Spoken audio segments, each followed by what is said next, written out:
I'm Chet Kincaid with That Grape Juice, Michaela Jaé Rodriguez, Nat Faxton, Ron Funches. How are the three of you today? Doing Fantastic. very well. Doing great, thanks. How are you? How are you? I'm well, thank you for asking. Loot Season 2, welcome back. So it's been a year since, Molly has gotten and finalized her divorce. Can you give us a preview? Starting with you, Michaela, give us a preview of Sophia Salinas.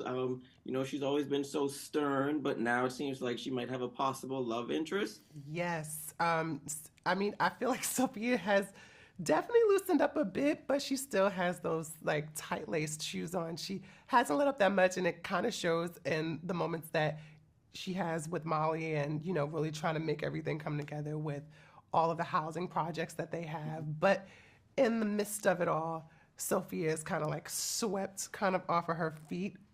I think under her breath, like I don't think she would let it be known, but like, this new guy comes into play, this architect, and I think when she meets this guy, she feels like she's met her match, and she's kind of scared of that she's met her match. She doesn't usually meet her match. She always meets someone's kind of like beneath her.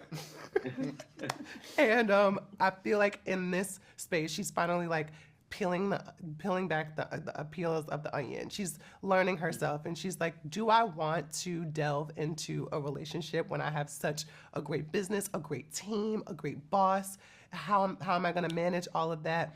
And she relays back to them. She goes to them for refuge, I say, to really look in and see if this is something that she either doesn't want to do or if it's something that she needs to do to help her even move forward, maybe even in her job.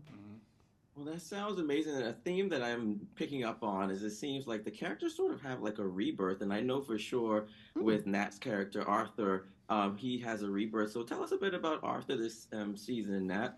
Yeah, I would agree with that. I think all the characters are sort of going through some aspect of growth as a result, maybe there's vulnerability that is exposed due to that, and whether it be relationships or finances or family, it's a journey that they are going through, and I think Arthur is a perfect example of that in the sense that he was sort of left at the end of season one pretty brokenhearted, and now is trying to figure out his place a little bit in the world.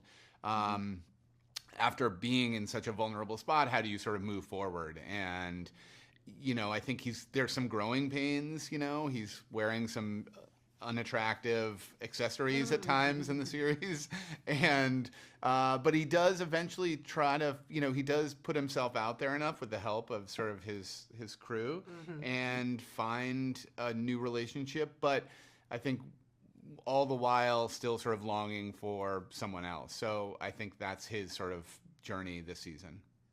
Absolutely. And Ron, like Howard, he's a single man now. Tell us about Howard this season.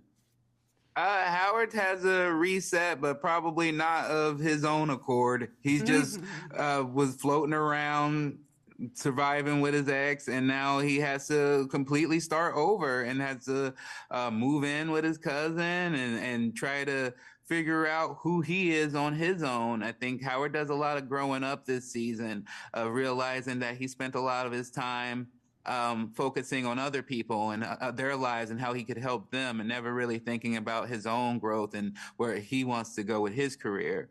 And I think for the first time, he has people like Nat and Maya and Sophia and just everyone in the cast that believe in him more than he's ever believed in himself. And I think we get to see what it means when he actually starts to think he can do something. Absolutely. Now, I want to hear from the three of you really quickly because, they say money amplifies a person's true personality. And we know Molly's a free spirit. And if you were in Molly's financial position in real life, would each of you feel more of a responsibility or feel more free to do exactly what you wanted if you were basically a billionaire divorcee? Michaela? I mean, I feel like I wouldn't have a worry because I'm naturally a responsible girl. So I know what I need to do with that money, and I'd probably spend it on the things that I know it needs to be spent on. And it's probably not a lot of materialistic things, it's things that need to Absolutely. change. Yeah. Yeah, I feel like I would hope to think that I would be responsible and share my wealth and, be philanthropic. Um, there would probably be some things that I, selfishly spent it on, just to be perfectly honest. But I feel like I would try to, share as much as I could. And Ron?